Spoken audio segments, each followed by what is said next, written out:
Paswerteng gabi po mga ka-STL. Narito na po ang resulta ng STL Batangas para sa araw na to, 3rd August 28, 2025, araw ng Huwebes.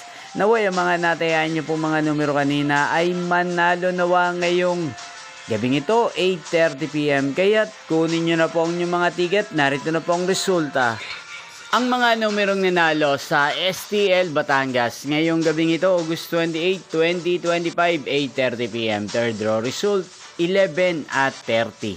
In exact order. Again, 11 at 30. At ngayong gabing ito sa STL Batangas, sa atin pong i-shoutout si Ate Emily ng Batangas.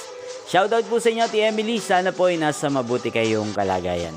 Inyo pong napanood ang resulta ng STL Batangas. Magkita-kita pong muli tayo bukas ng alas 12 ng tanghali dito po sa channel na to, Roderick Hernandez TV. Thank you for watching.